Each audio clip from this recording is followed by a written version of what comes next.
So if you want her to want to have more sex, then equate more sex with more orgasms, with more bonding, with more desire, with more connection, with more safe space. And there you go. Health, fitness, mindset, nutrition. Live better and longer.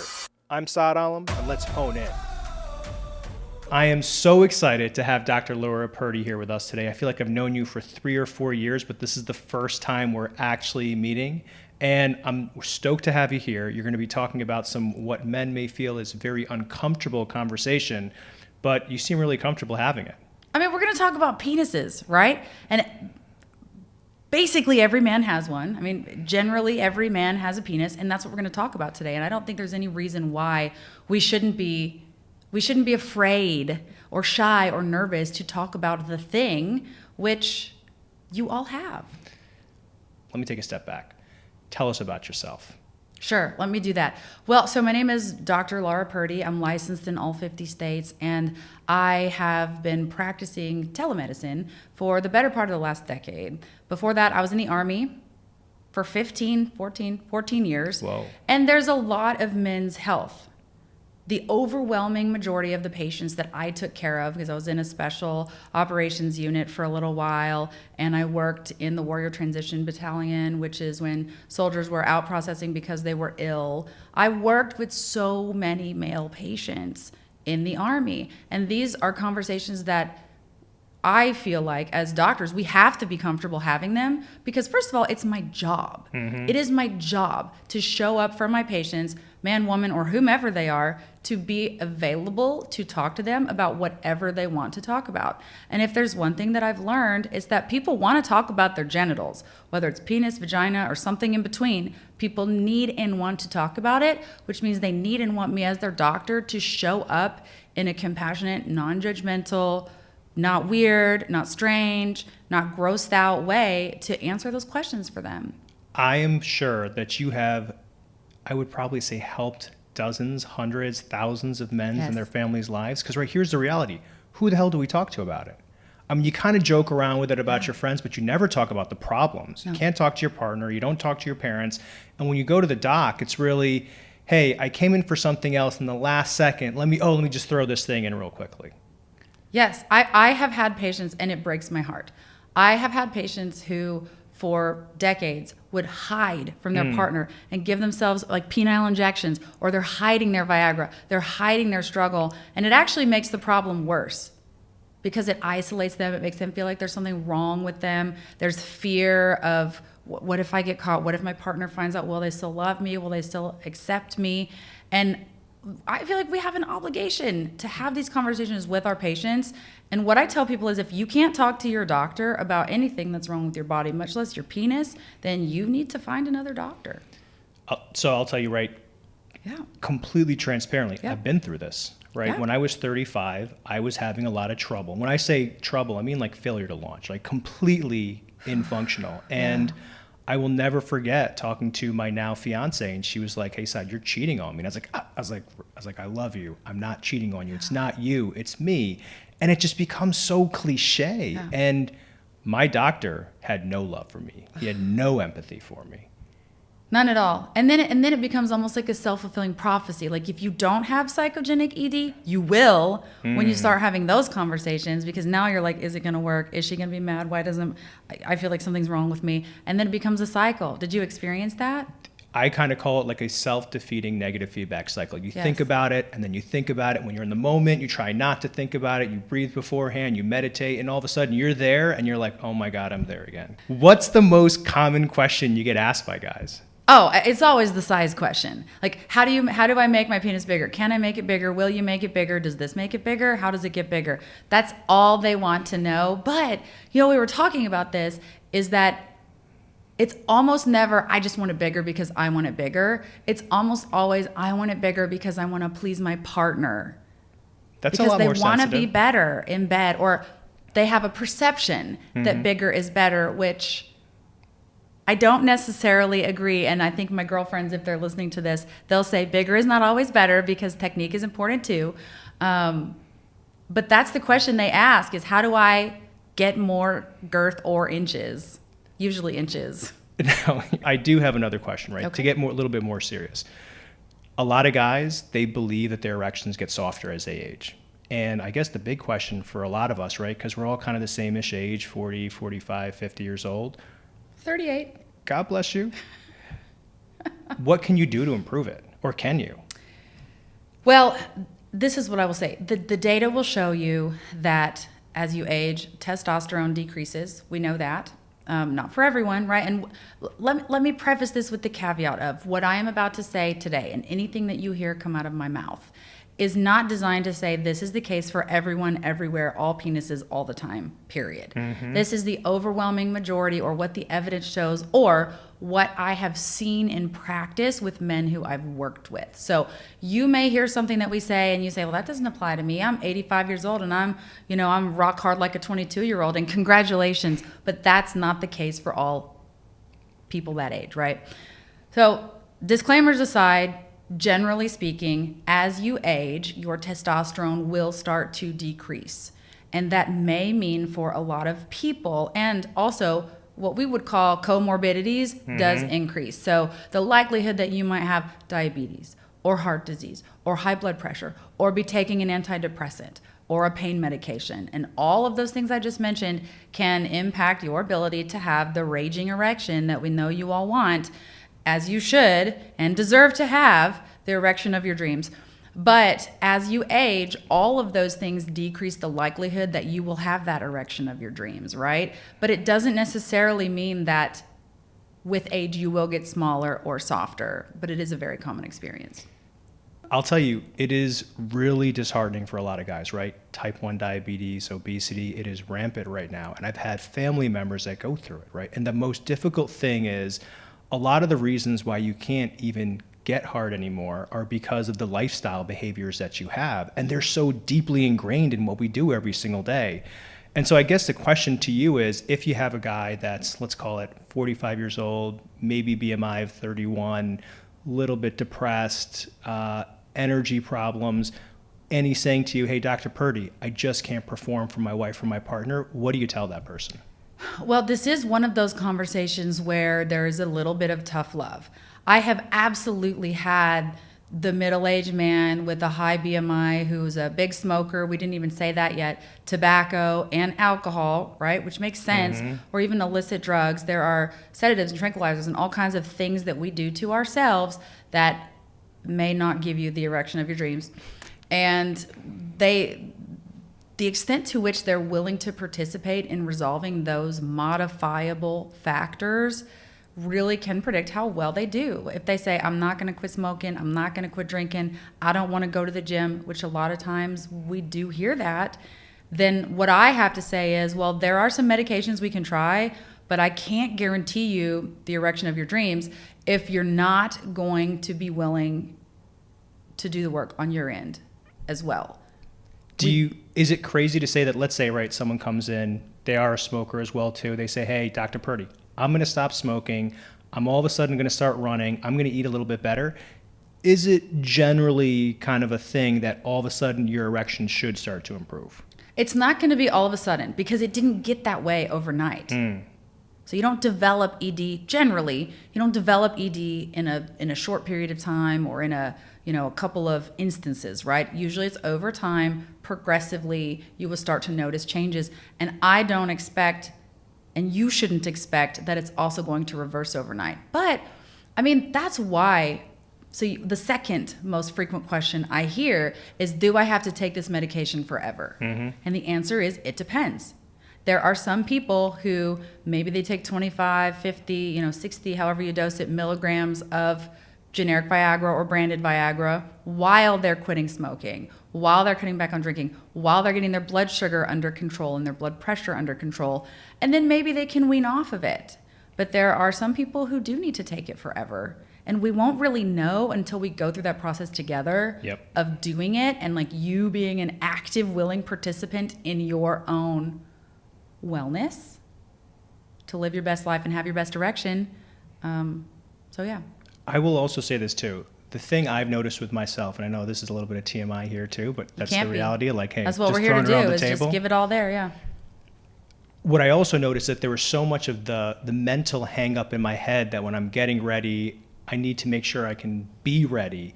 And the reality is, after I got a couple of them in me, a couple practice runs, Yes. it was like I had the training wheels on. Successful erections. Successful erections, like few successful erections. Of your dreams. Of my dreams. Oh, I made them reality. The thing is, I noticed actually every now and then I'd forget the pill. And then all of a sudden I was like, oh, I'm perfectly fine. Yes. And what you realize is so much of this, the kind of like mental anguish that you have may not necessarily be real. And you needed it just to kind of get you out of the gate at the beginning. And it makes sense if you think about it, because there's two parts of the nervous system that regulate the erection and ejaculation cycle. And I remember when I was in school, they teach you point and shoot. Mm-hmm. Have you heard this acronym? No. You don't know this acronym? No, well, it's not really an acronym, but it's like a memory device. So the parasympathetic nervous system, which is the part of your nervous system that's the opposite of fight or flight. So rest and digest, right? You're relaxed, you're chill, maybe you're making out a little bit, or you're at a movie and you're kind of holding hands and you're getting a little excited and like things start to happen without you even need to think about it. Or think about when you wake up in the morning and you have morning erections. You're sleeping, right? But it's that part of your nervous system, which is parasympathetic, starts with a P, and we would say point and shoot is the little memory device, right? So the parasympathetic nervous system handles the erection and the sympathetic nervous system handles the ejaculation. And you need both, and sympathetic nervous system is like that fight or flight. So the adrenaline, and your heart's beating, your blood pressure's up, you have that feeling of like, okay, this is happening, like this is gonna happen as you near climax. You start to have that sympathetic response and it's gonna happen. And if, for example, if you get cut off, and people say like, blue balls or something like that is what they call it, but you have a sudden stop, you feel it. It's uncomfortable, it can be painful, and you notice that has happened. That's because your nervous system is interrupted, right? So to take it all the way back, point and shoot. If you're stressed, if you're amped up, if you're taking stimulants, or certain types of drugs as well, then it can interfere with your body's ability to let the parasympathetic nervous system do its job. If you're relaxed, it works better. It's so interesting because you're relaxed and you're excited at the same time, which makes perfect sense, because when you're really in it, when you're in that moment, things are feeling good, and then all of a sudden you just let kind of that carnal nature just take over. But when you are hopped up on caffeine and you were just pushing, maybe doesn't happen the way you want it to. Or stress, you've had a bad day, maybe you got bad news, there's something. Like I don't know if you've ever like had a car accident and then you're amped up and a few hours later you're jittery and that adrenal, it's just up here. That's what you're doing to yourself when you're stressed about your ED and you're putting pressure on yourself to perform. You're actually making it harder for you're making it the opposite of harder. You're making it more difficult for yourself. Because you're not giving your body the opportunity to do what it's supposed to do. So, big takeaway. Take a deep breath beforehand. Just let it happen. Now, what if you can't do that, right? What are the medications guys are using? And here's the reality. We know Viagra, we know Cialis, but can you kind of give us the hierarchy of the medications and when you decide to pull each one out? Yeah. Well, and also testosterone too, which is really important to discuss, because what I tell people, so if you think about Viagra and Cialis, what they let's talk about how you get an erection, right? There's blood flow into the penis through the blood vessels on the penis, and then the blood doesn't leave, right? So the blood goes in, the blood stays there, usually until after ejaculation, and the blood goes back. Can I ask you a question? Yes. How does it know to stay there? That's a good question, and I don't exactly 100% know, but it knows. I was gonna say, like, it knows. It's like perfectly timed. It's just like you're there, and then all of a sudden it's like are brilliant. They're very good at their job, generally. I know. I said it. Penises are very intellectual organs, and they know what they're supposed to do when they're supposed to do it. Right? They know if they're supposed to urinate. They know if they're supposed to ejaculate. They know if they're supposed to be erect. They know when they need to like pull their testicles up to the body or drop them lower. They're intellectual organs. I'm going to say this. What you have just done for men across this country, I'm going to go home and tell my I'm going to see buddy, that on social media. You are brilliant. Penises are buddy. brilliant. Yeah, you were brilliant, bro. Like, listen, don't worry. You're brilliant. No, your penis is brilliant. Listen. There's a difference. There's a difference. So the PDE5 inhibitors, which is the Viagra, the Cialis, the Levitra, they work on the function of the penis itself. Yep. For example, if you have diabetes or high cholesterol and you have plaque in the blood vessels and blood can't get in and out properly, they dilate the blood vessels and relax the blood vessels to allow the blood to go where it needs to go. But what I tell people is testosterone is like having a fully functioning car with no gas in the tank, which means the blood vessels work fine.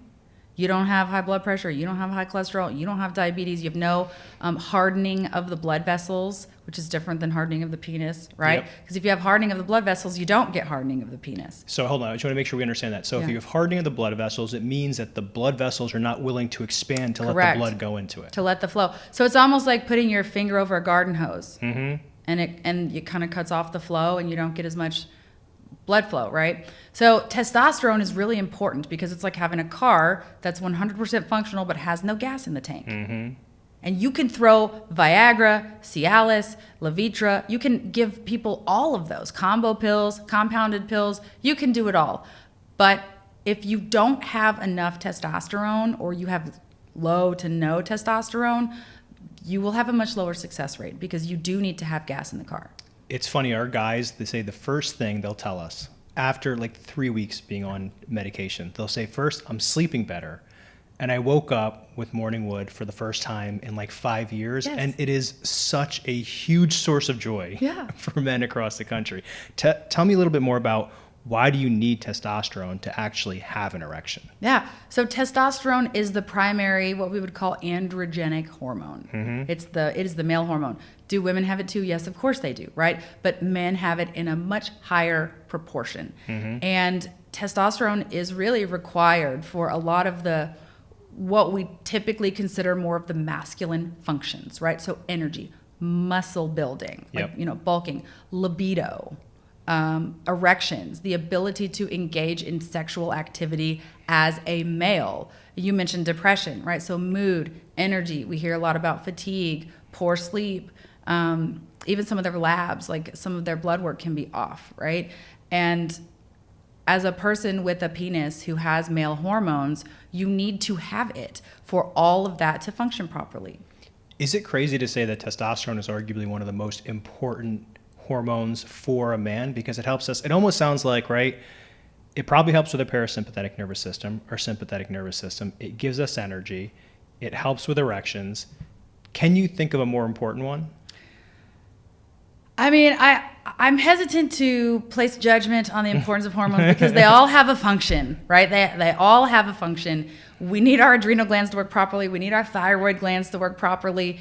And actually, that brings up a good point, which is one of the things that we have to check when we're looking for testosterone, is we have to make sure that nothing else is dysfunctioning. So we will often check a TSH, which is a thyroid hormone. Sometimes we even check the brain, we check the LH, we check the FSH, we check the prolactin, because we need to make sure that the other hormones aren't in the way first. So I'm hesitant to say I think it's the most important. You all, definitely. Every man probably believes that testosterone is the most important, but it also relies on all the other hormones to be doing what they're supposed to do in order for it to be normal. It's interesting. You're mentioning FSH, prolactin, LH. You're kind of focusing on the HPA axis right now, right? Like almost your hypothalamic pituitary axis seems like it actually kind of, okay, explain that to me. Hypothalamic, I don't know where it is, pituitary, and then adrenal axis, right? And that's how your body knows how much to make. Because your brain tells your body how much of certain hormones to make. And if that process functions the right way, in theory, you should have enough hormones. If it doesn't, then you don't. But that's why we do a lot of brain MRIs on people. If we find hormonal abnormalities, you have to rule out a brain tumor. And that's a really important step for some people in the workup of low testosterone. It's interesting. One of the things that we find elevated are prolactin levels. But prolactin levels can be elevated if you went horseback riding the day before. Lots of nipple stimulation is one we tell guys to always make sure you don't do 24 hours before you give us your blood. Medications. Yes. Viagra, Cialis. Levitra. So they all work a little differently. So sildenafil, which is Viagra, tends to have a shorter half-life, and that's the one that you can take it. We usually say no more than 100 milligrams, usually 30 to 45 minutes before sex. Some people a little longer, some people a little shorter, but no more than once in a 24-hour period. Cialis, which is tadalafil, has a longer half-life. And that's generally the one that if you want to take it every day, you take it at the lower dose, the 5 milligram, usually. Yep. If you're going to take it at the higher dose, you do 20 milligram. And then we have Levitra, which is usually more expensive and somewhere in the middle.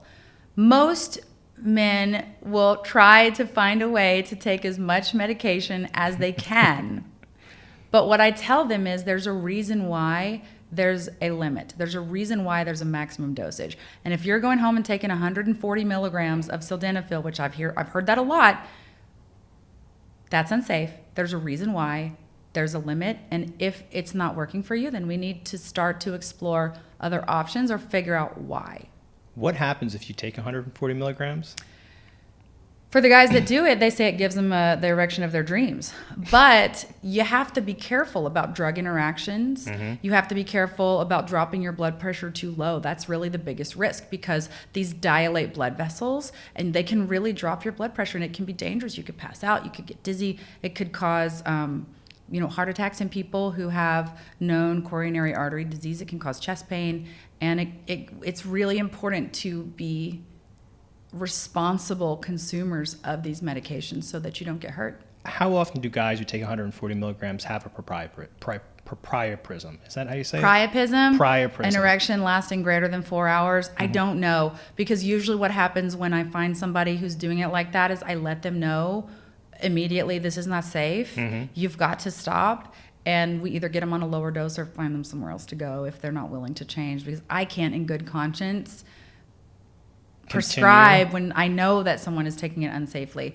I have never known a guy to get a priapism from just simply taking a higher dose, but it can be dangerous. I mean, you can kind of like have a heart attack in your penis. That's why we care, a penis attack, if you will, if you have an erection lasting greater than 4 hours. If you're actively having sex for 4 hours and you haven't had an ejaculation and you're maintaining your erection, is that necessarily dangerous? No, not necessarily. But if you are having a non-responsive erection that is spontaneously erect for 4 hours, and if it starts to become discolored or if it starts to hurt you, go to the ER for the love of all humanity, right? Run in as fast as you can. Get in that car. I'm not going to say run the lights, but get there. Get there. Because it can be an emergency. It can be a penis-threatening condition. Does that mean you could lose your penis? I've never seen anybody lose it necessarily, but you can have a decline in the functioning. You can have it not work as well. Yeah. It can damage it.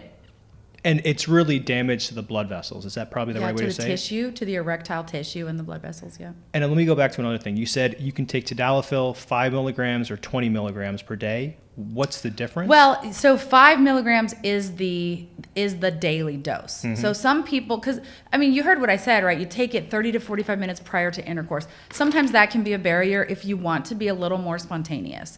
Or I've had patients who will say, well, I'm going on a week-long vacation. I don't want to have to take this every day. So with the tadalafil, the half-life is longer. I think it's, 120 hours or something like that. So you're taking it every single day, which means that you could have sex anytime you want without having to take it an hour beforehand.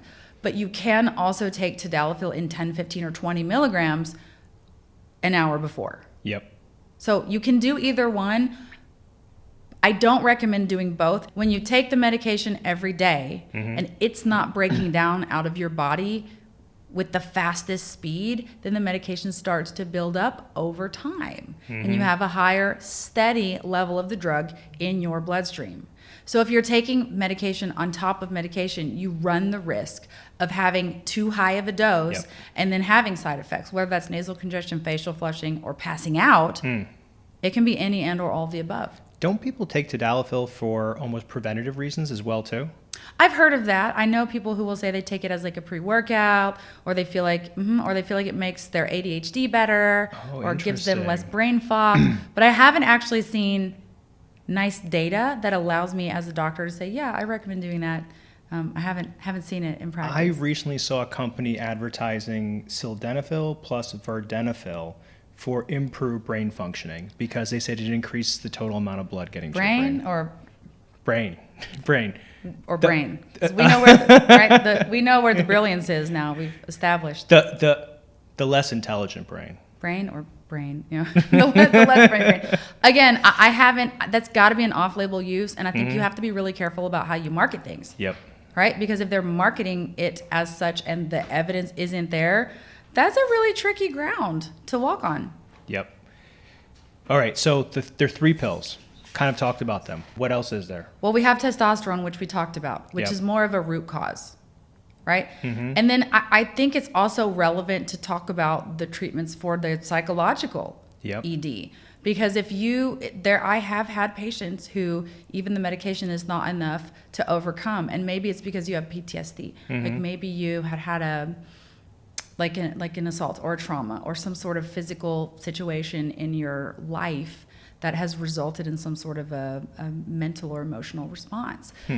It's important that you have the right treatment for the cause. So therapy, PTSD treatments, sometimes EMDR, which is like an eye movement desensitization therapy, which can help you process trauma if there's a part of it, or going through treatment for depression, going through treatment for anxiety, can actually really help with erectile dysfunction if the pills don't. There's also injections. Hold on a quick sec. So pills first and then try solving emotional trauma, or are we going for root cause and fixing that? I like both at the same time because if you can identify, it's the same thing with taking antidepressants. If you can identify that I know this is psychological, I know something has happened to me which has resulted in this problem psychologically for me, then I recommend doing both. Get yourself in therapy and also use the medication so that you can try to get some help. But you will never get better if you don't address the root cause as well.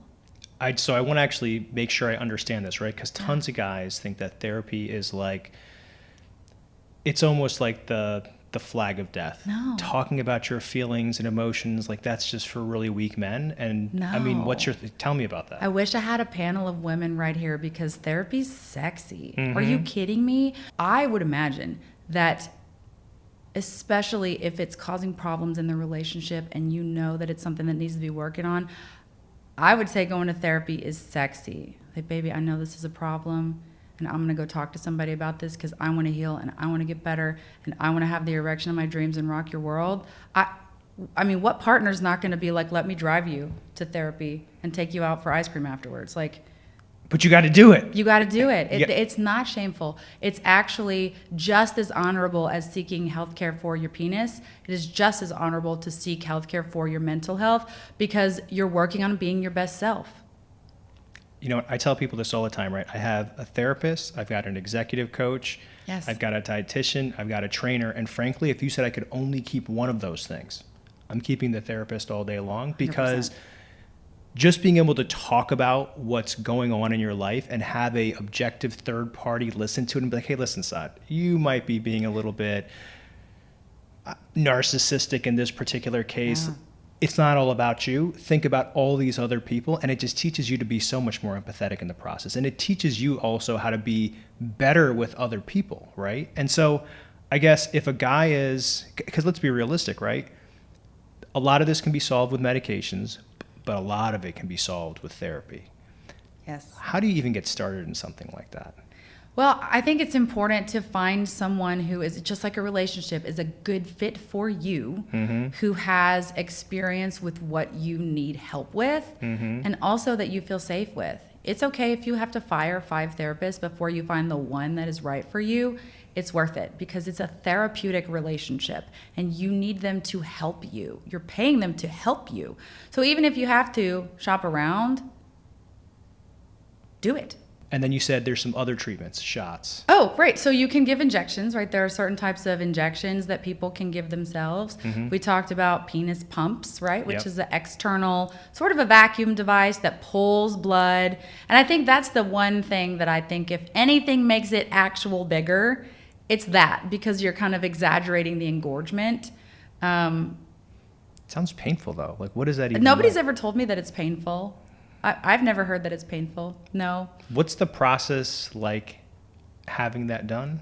Well, so it almost looks like a little vacuum chamber. So they're like a cylinder, and there's a seal. And can you choose the size of the cylinder? Is this like? I don't think so. Okay. I think they're universally. That's a good question. I think they're universally. I was wondering, are they like implants, or is this the kind of thing where you're like, I want the extra large? No. I want the Cadillac. So there's external ones that you can kind of place over it, like a cone of growth, if you will, a cylinder of growth, and then it creates a vacuum inside of it, which draws blood. Basically, it creates a vacuum so the blood goes towards the negative space and then fills up the penis and creates an erection. Sometimes they'll have you put a band, like a ring or a band, to keep the blood there, but it's not always required. And then the pumps are internal, so you can actually have implanted devices inside of the shaft of the penis, which you can inflate and deflate, and that's for people who have really severe, non-responsive to everything, usually like neurologic, if they've had damage due to radiation or surgery or car accidents, blast injuries, we see that in soldiers, then that's the one that's surgically implanted that you kind of inflate and deflate. Do they say they still have sensation? It depends. So sometimes it could really be just to make sure you can satisfy your partner. Other times, if you're lucky enough, there is sensation. Because there's different nerves, right? There's different nerves that deal with sensation as they do with function, but it also depends on the type of injury and the extent of the injury, whether your sensation is preserved or not. Okay. Yeah. And then what about Gainswave? I've been hearing a lot of people talk about... Shockwave. Yep. Shockwave therapy. So I actually know a fair amount about that, and you have P-shot as well. So there are injections that you can receive. I know. I see you getting a little like, oh, injections, right. So there's injections that you can receive that are designed to help repair and remodel damage to the penis. So that's really for not the psychological, not the psychogenic ED, and not the post-surgical ED, not that. But people who have high blood pressure, diabetes, cholesterol problems, smoking, where there's damage to the penis, and that's why it doesn't work properly. The P-shot, which is an injection or series of injections, and the shockwave, which causes micro trauma to the tissue and then allows the body to come in and create angiogenesis, repair, restore, grow new blood vessels, and remodel itself from the inside. A lot of people do actually get benefit from that.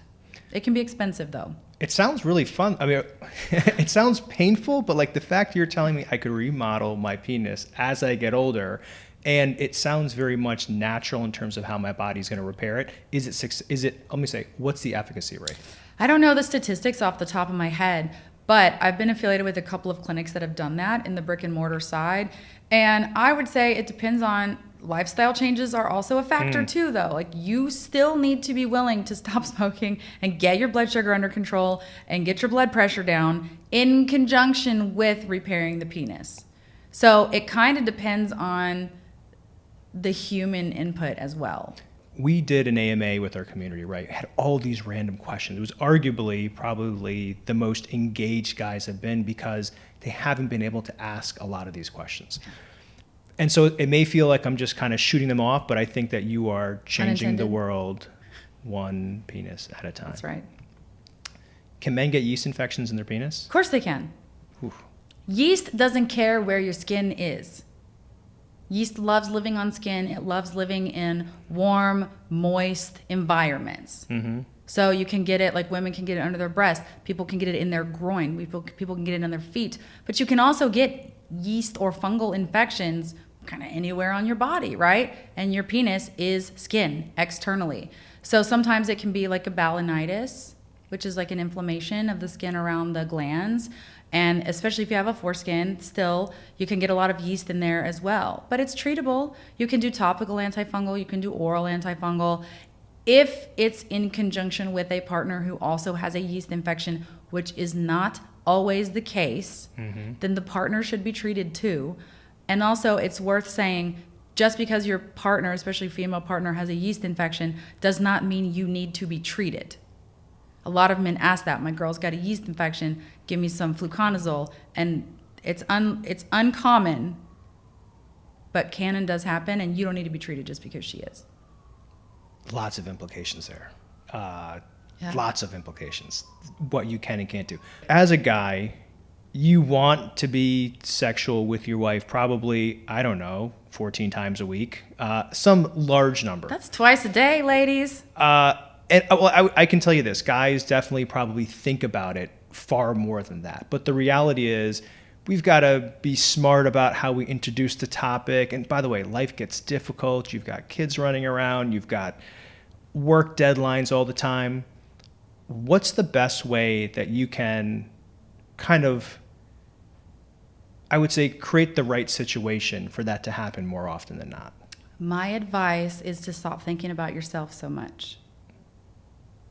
Oh. My advice is to stop thinking about yourself so much and shift, because, so this is really interesting. A little known fact is that when women get together, I don't want to say 100% of the time because occasionally we talk about other things, but 99.99 infinity% of the time we're talking about sex. No. Yes. No. Where's my girlfriends at right now? Where's my girlfriends at right now? I think that's... The next time we do this, I'm going to have a panel of my girlfriends right here, and they're going to be clapping and cheering. And you know what we talk about? The guys and what they're doing or what they're not doing. Go to a brunch sometime. Slowly walk past, like go to a brunch restaurant and slowly walk past the table of all women and see if you can listen to what they're talking about. And then text me and tell me, oh my gosh, Purdy, you were right. Because I know this is the way that it works.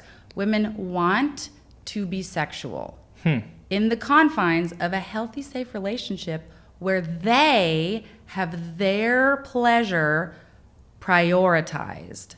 Your pleasure, I'm sorry, is not really the primary focus of the thing, because penises are easy.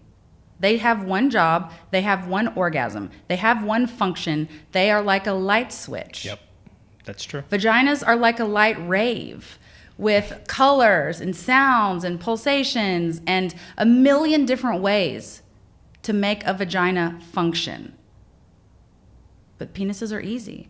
And so I'm 100, I don't want to say, I can't give 100%, right? But I am overwhelmingly more confident than not that if you prioritize her pleasure, in whatever way that it means for her.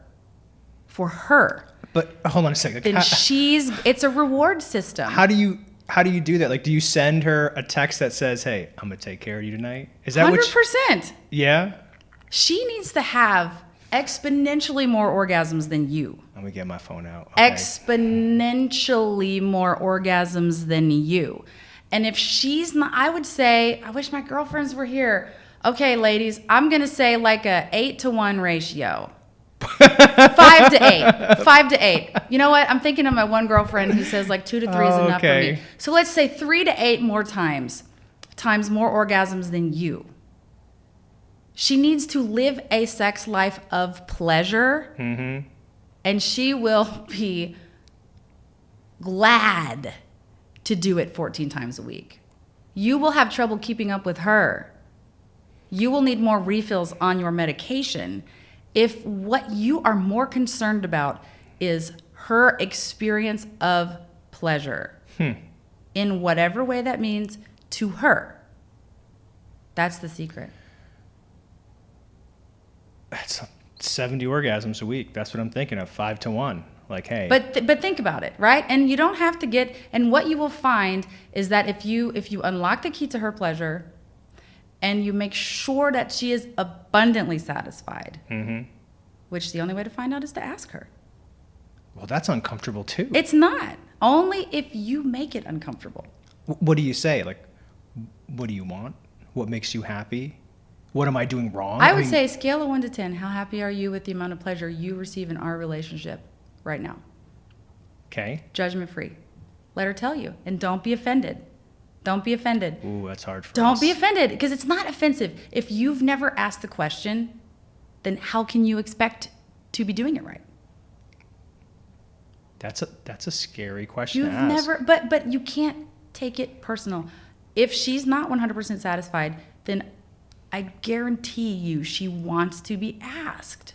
Wouldn't you want to be asked? Like, how would you feel if she came up to you and said, "How satisfied are you?" She's not going to do that because it's not about you. It's about her. It's about her. So I will say we make it a big point to have the conversation. Yeah. And the first conversation always feels awkward. And then once you realize is that it becomes just a normal part of your day, and you realize you shouldn't be attaching your emotions to the outcome as much as you should be thinking about, just like when you play a sport, like I can't hit this jump shot right. What do I have to do? I need to spread my fingers a little bit more. I need to actually make sure that I'm following through with my elbow. Some guys have what they call a micropenis. Mm-hmm. What exactly is a micropenis, and does it really impact sex and fertility? It depends. So a micropenis by definition is a penis that when erect is 3 inches or shorter. Does it impact fertility? Not necessarily, right? Because in general, the rest of it, so as long as there is not a genetic issue. So if you have a micropenis, the first thing you want to do is see your doctor, because there can be some chromosomal abnormalities or some other genetic conditions that you're born with that the micropenis can be a sign of. And you might need to have treatments or take hormones, or you could be at risk for other health conditions that maybe you wouldn't if you didn't have that syndrome. It can be a sign of a syndrome. But if you get checked out and everything is fine and you just have a smaller than average penis, it doesn't necessarily mean that it has to negatively impact your sex life, and it doesn't have to necessarily negatively impact your fertility. But I'm glad you segued here. You need to make sure that you find a relationship that is emotionally safe for you, where that person is going to say, look, I love you. I am not in love with you just because of the size of your penis. I'm in love with you and also your penis, whatever size it is. And together you can work to find out how to have a healthy, mutually satisfying sexual relationship. That's why you're the doctor, because you just brought that full circle and said, let me show you how to create a safe place. If you had a 3-inch penis, you would want your partner to love and accept you and not judge you for it. And this is what I'm asking you to do for your partner who has a vagina. Vaginas are different. I actually want you to celebrate it. I want you to put it on a t-shirt. Frankly. Yeah. I want you to be so excited every morning you wake up, because frankly, that's going to make me feel good about myself. And that's what a safe place is. Yes. Okay. But to go back to the other thing, right? Think about it. We just talked about hormones.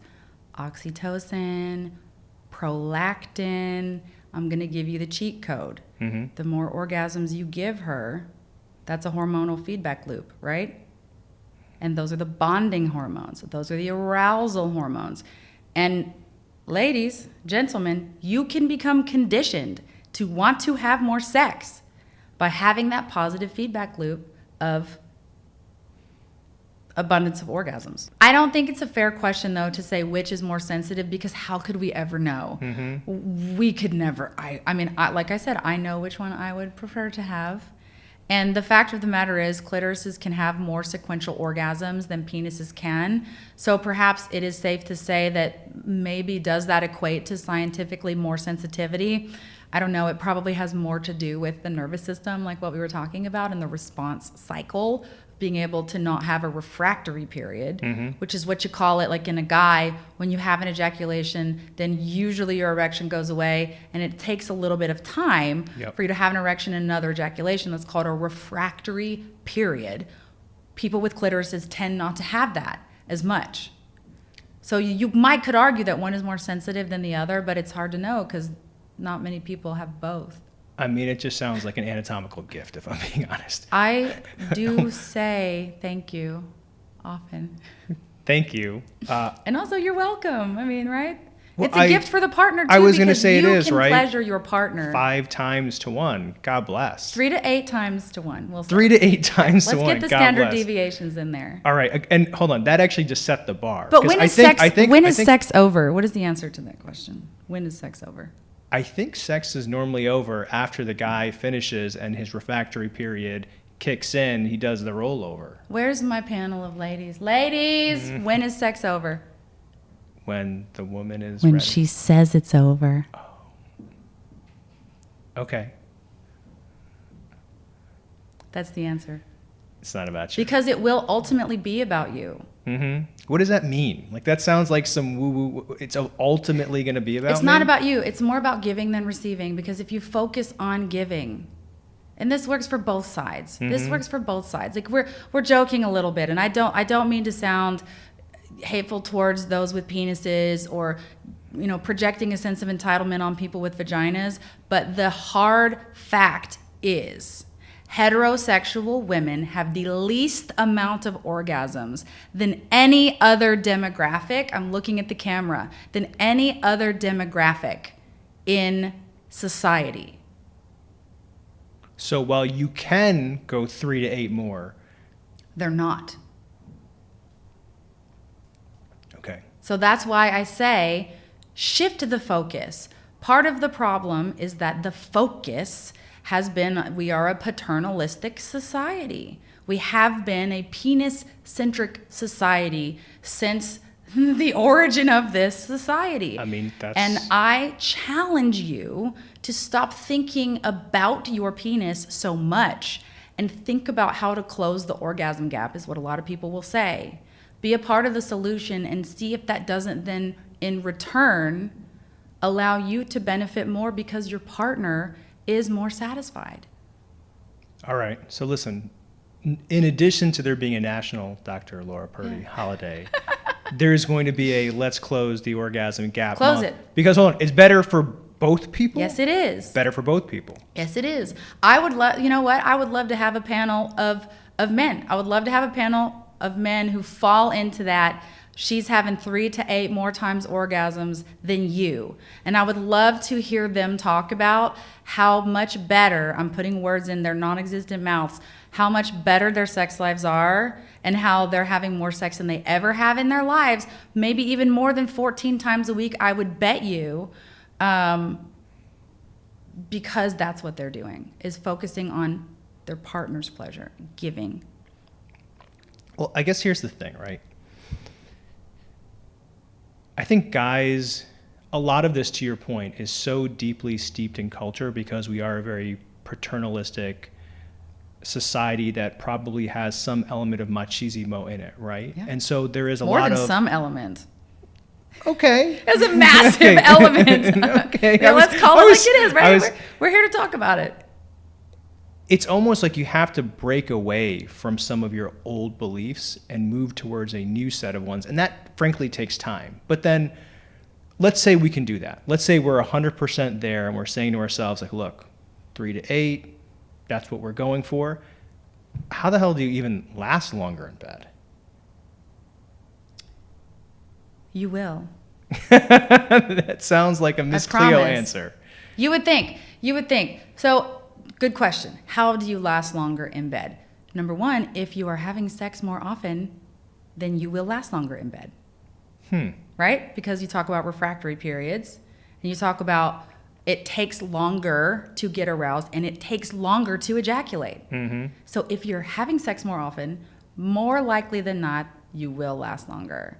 But second of all, if you're not focusing on your own orgasm and instead you're focusing on giving to your partner, then the finish line is not you ejaculating, and you can relax and you can slow down and you can provide oral sex. You can take a break. You can do something different.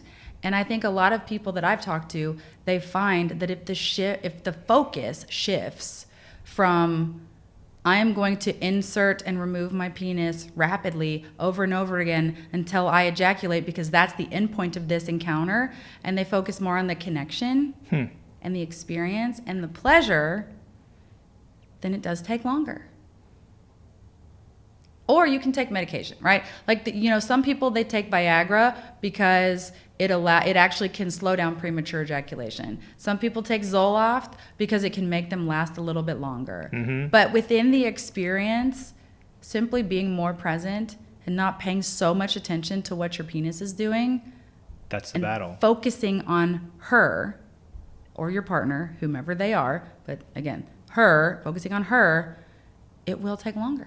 Because you're going to have to perform oral sex for probably, what's the average amount of time? It's like 15 minutes or something for a woman to have an orgasm from oral sex, and that's if she's completely uninhibited and feels completely comfortable and doesn't feel like she's gross, doesn't feel like she's hurting you, doesn't feel like she's inconveniencing you. So if you take all that mental garbage out, it's 15 minutes. I think it's, we had to look it up after this, but it's a lot longer than a penis. So the takeaway is, if you spend more time running the bases, 100%, rather than just swinging for the fence, sliding into home, this thing. I'm not an athlete, but I think I get the reference.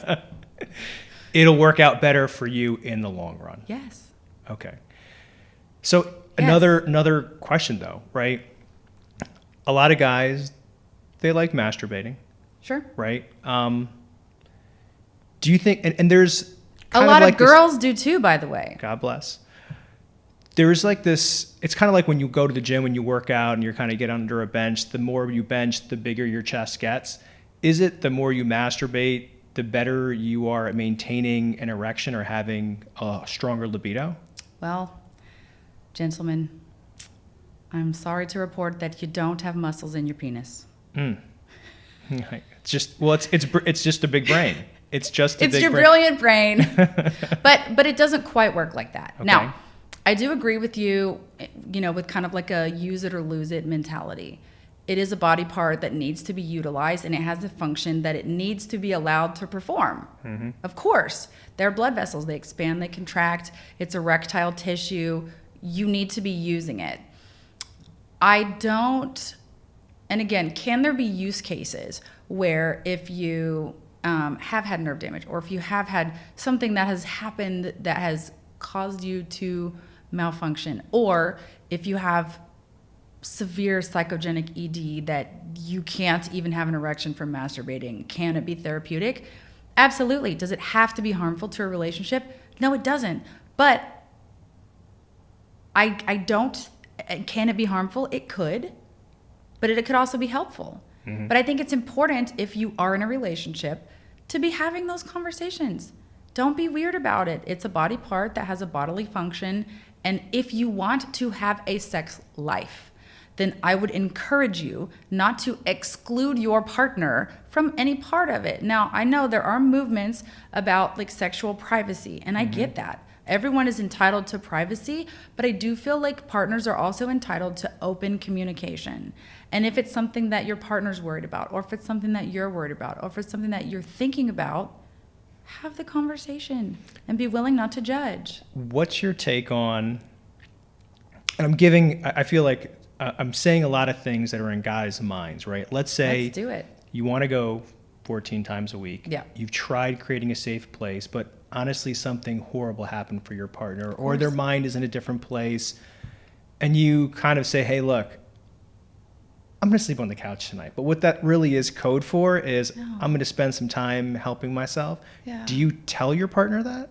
I mean, again, so first of all, I would say don't ever withhold love or punish your partner for something that they are dealing with. Because think about how you would want to be treated. If you had ED and you could not get an erection, would you want your partner to say, I'm sleeping on the couch tonight, and to go masturbate without you? No, you wouldn't.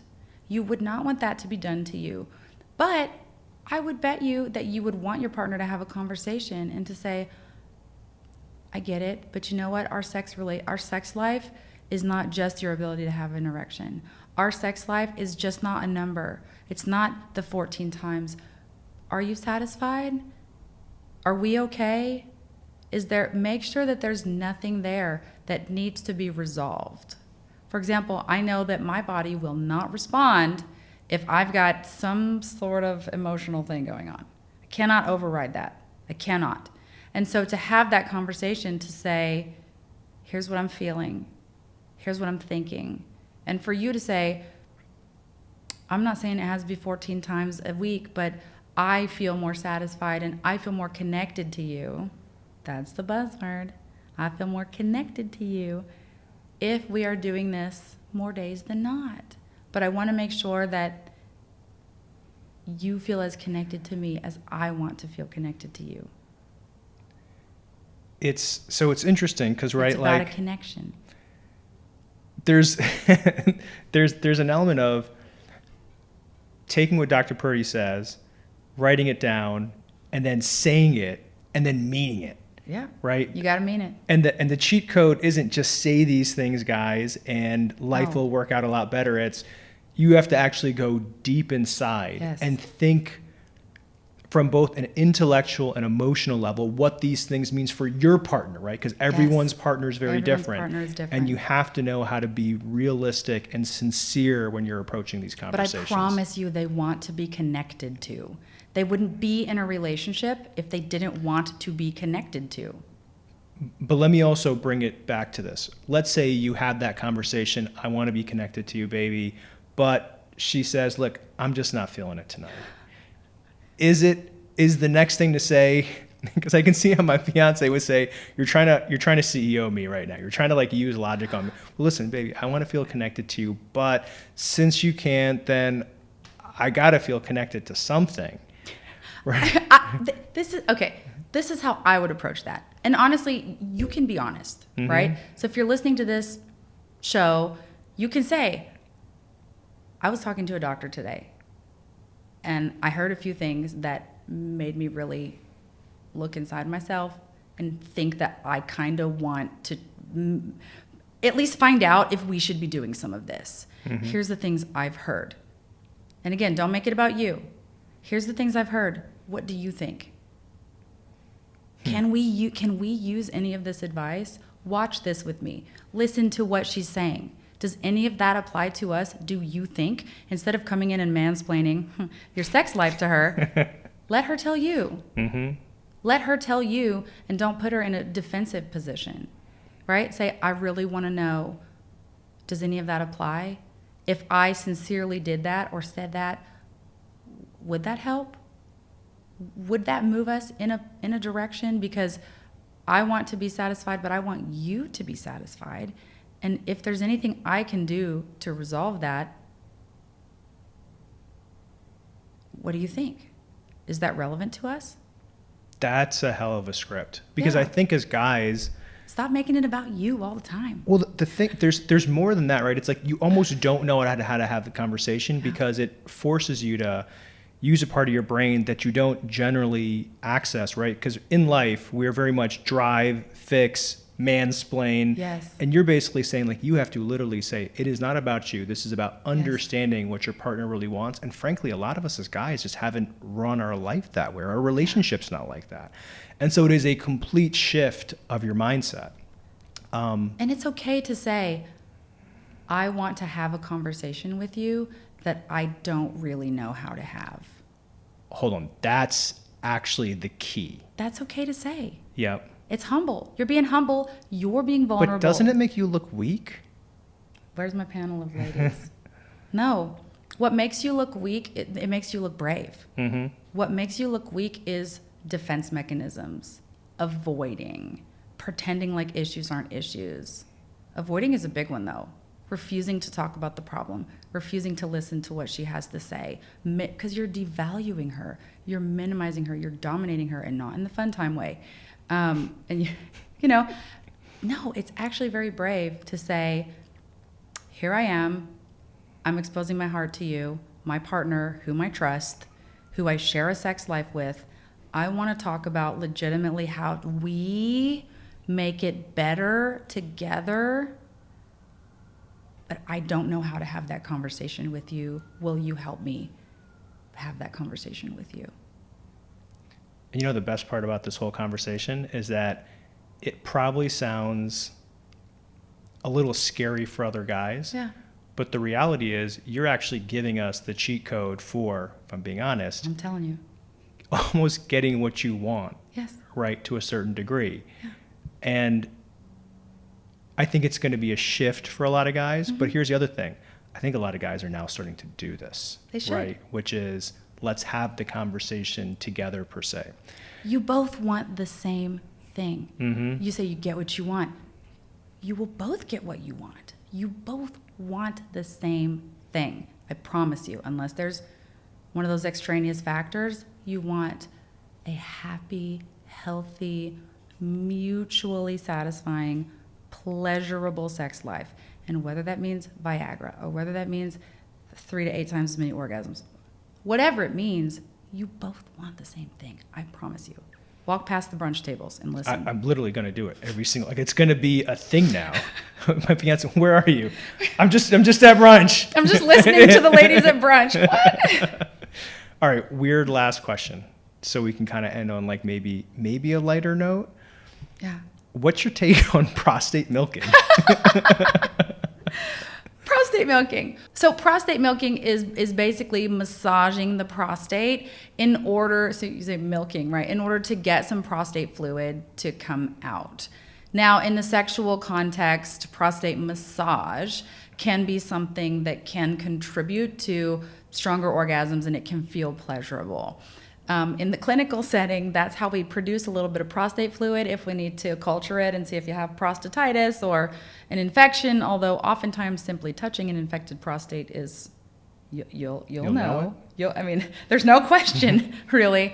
But in the sexual context, it is an option for an activity that you can do or try with your partner that can be pleasurable. You can access the prostate from inside of the rectum, or you can actually sometimes, depending on the body of the person, you can access it through the perineum, which is the area between the base of the scrotum and the rectum. You can put a little pressure in there and sometimes access it from there, but it kind of depends on the guy. And a lot of guys like it. And we're going to end on, well, actually. I thought you were going to say, and we're going to try it. Yeah. Well, so it actually. In a safe relationship. Well, here's the thing. All the advice you've given us is from the perspective of a woman, but I've got to imagine your relationship advice is universal, meaning Yes.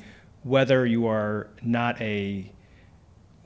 a partner rather than a wife. Correct. It's the same exact thing. Doesn't matter. People want to be connected to. That's why we seek out relationships, is connection. And everybody wants to feel safe. Everybody wants to feel pleasure. I mean, I get it. Again, disclaimer. Sure, there's some people that don't want to feel safe and don't want to have pleasure. But the overwhelming majority of people, they want to feel safe.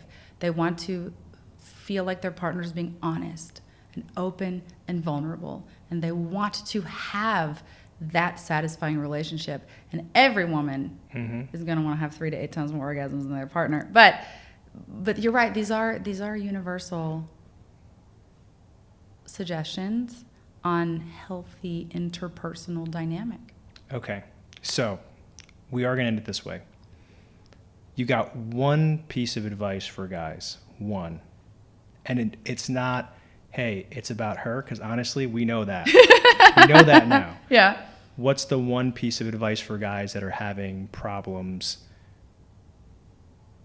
feeling or maybe even realizing the full extent of their sexuality? Whatever it is, there is no shame.